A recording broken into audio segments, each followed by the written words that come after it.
کیونکہ اخلاص اللہ رب العزت کی وہ نعمت ہے کہ جو آخر میں جا کے ملتی ہے۔ ساری زندگی انسان دین کے کام میں لگا رہے، خیر خواہی میں لگا رہے، امت کا درد لے کے در بدر پہ پھرتا رہے، آخر میں اللہ رب العزت اخلاص عطا فرماتے ہیں۔ اخلاص والے ہدایت کے چراغ ہیں۔ دنیا کے اندر بھی اور آخرت کے اندر بھی جو اعمال کی قیمت ہوگی وہ اخلاص کے مطابق ہوگی۔ جتنا اخلاص ہوگا، اگر اس میں دکھاوا ہوگا، ریاکاری ہوگی، لالچ ہوگا، طمع ہوگا، بددیانتی ہوگی، تو کسی بھی نیک عمل کی کوئی قیمت نہیں، وہ 0/0۔ اللہ اٹھا کے مار دے گا منہ پہ۔ اللہ کو کسی عمل کی ضرورت نہیں، اللہ ہمارے کسی عمل کا محتاج نہیں۔ جتنا ہمارے عمل کے اندر اخلاص ہوگا، دیانتداری ہوگی اور اندر کا اخلاص ہوگا دین کے کام میں، دین کے شعبے میں، امت کی خیر خواہی میں، اللہ کے بندوں کی خدمت میں، خیر خواہی میں، اتنا اللہ کے ہاں وہ عمل ہمارا پسندیدہ اور محبوب ہوگا۔ اللہ رب العزت ہم سب کو اخلاص عطا فرمائے۔ تو بات یہ ہو رہی تھی کہ ایسی بہت ساری چیزیں ہیں کہ جس سے ہمیں احتیاط کی ضرورت ہے۔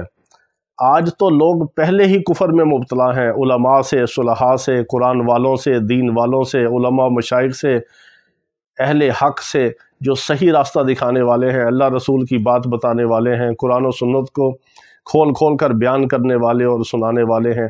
ان کے ساتھ امت کو جوڑنے کی ضرورت ہے، اور پوری دنیا کا کفر یہ کوشش کر رہا ہے کہ پوری امت جو ہے وہ اہل علم سے، علماء سے، صلحاء سے، مشائخ سے، دین والوں سے، اللہ والوں سے کٹ کے دور ہو جائے۔ اس کی مثال اسی طرح ہے کہ جس طرح بکریاں اگر اپنے ریوڑ کے ساتھ ہوں گی، اپنے نگہبان کے ساتھ ہوں گی تو وہ محفوظ ہوں گی۔ اگر ایک بکری بھی کٹ کے الگ ہو گئی اپنے ریوڑ سے، اپنے نگہبان سے، اپنے مالک سے، تو اس کو بھیڑیا اچک لے گا اور شکار کر لے گا۔ غیر مسلم تو یہ چاہتے ہیں کہ مسلمان جو ہیں علماء سے دور ہوں۔ دین کا کس نے بتانا ہے؟ علماء نے بتانا ہے۔ انبیاء کے وارث کون ہیں؟ علماء ہیں، صلحاء ہیں، اہل علم ہیں، اہل سلاسل ہیں، مشائخ ہیں، خانقاہوں والے ہیں، جو صحیح اللہ رسول کے مطابق، حکم کے مطابق رہنمائی کرنے والے ہیں، امت کا درد رکھنے والے ہیں، امت کی خیر خواہی کرنے والے ہیں، اسلام کی دعوت دینے والے ہیں، دعوت و تبلیغ کا کام کرنے والے ہیں، مساجد اور مدارس والے ہیں۔ یہ سب دین کے قلعے ہیں، دین کی سارے نظام کے شعبے ہیں، سارے شعبوں کو ملا کے مکمل دین کا نظام ہے۔ اس سب کی نفی کر کے، سب سے لوگوں کو توڑ کے، سب سے دور کر کے انسان کہے کہ بس میرے پاس آؤ، میں سچا ہوں، میں ہی صحیح ہوں، تو یہ اللہ کو یہ بات پسند نہیں ہے۔ یہ بہت ہی خطرے والی بات ہے۔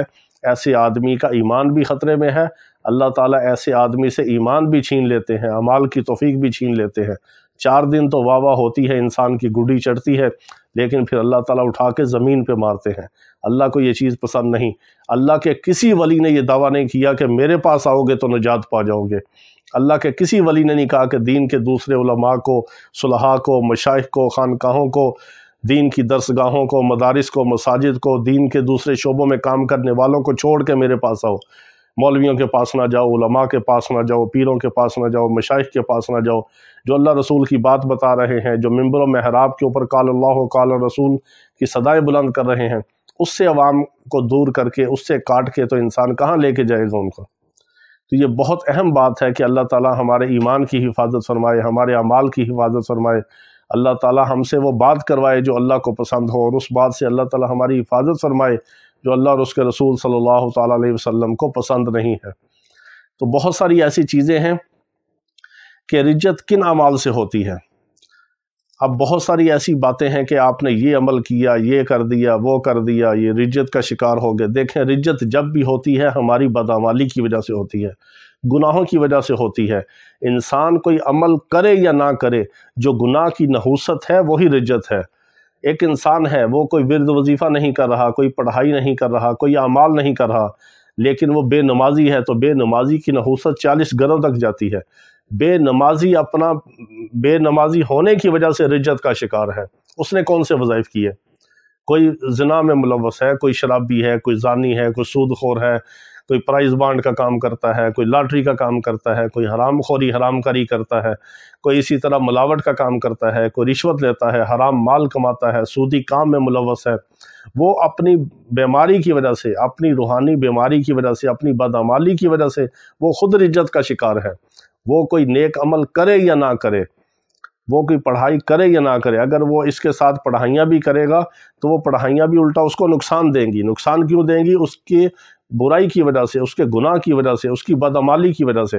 ہمیں یہ بات سمجھنے کی ضرورت ہے کہ رجت اس وقت ہوتی ہے کہ جب انسان گناہ میں ملوث ہوتا ہے، بدعمالی میں ہوتا ہے، کبیرہ گناہوں میں ہوتا ہے، شرائط کے بغیر کوئی اعمال کرتا ہے، بے سند اعمال کرتا ہے، راہ چلتے یا چھوٹے موٹے لوگوں کے ساتھ جو خود دین کو نہیں جانتے، جو خود قرآن و سنت کے مطابق جن کی زندگی نہیں ہے، جن کی اپنے حلیہ دین کے مطابق نہیں ہے، جو بے نمازی ہیں یا کوئی ایسے گناہ میں ملوث ہیں جن کو شرعی احکامات کا نہیں علم، جن کو اللہ رسول کے حرام کردہ چیزوں کا حکم کا پتہ نہیں ہے اور حلال چیزوں کا پتہ نہیں ہے، حرام حلال کی تمیز نہیں ہے، دین کے احکامات کا علم نہیں ہے، مسائل کا علم نہیں ہے، کسی چیز کے بارے میں وہ کسی شرط کو نہیں جانتے، ان کے جتنے اعمال ہیں وہ بے سلسلہ ہیں، بے سند ہیں، تو ایسی چیزوں سے انسان کو رجت ہوتی ہے۔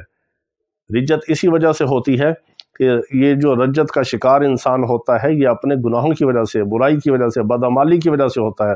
اللہ کے کلام کہ اس میں کوئی قصور نہیں، اللہ کا کلام وہ ایک حقیقت ہے، وہ ایک برکت ہے، وہ ایک نور ہے۔ تو نور سے محروم کون ہوتا ہے؟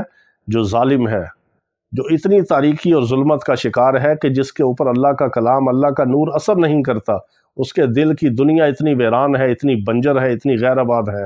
تو ہمیں اس پہ توبہ کرنی چاہیے اور طرح طرح کے وہم وسوسوں کا اور پروپوگنڈے کا شکار نہیں ہونا چاہیے۔ اللہ تعالی ہم سب کے ایمان کی، اعمال کی حفاظت فرمائے۔ وآخر دعوانا ان الحمد للہ رب العالمین۔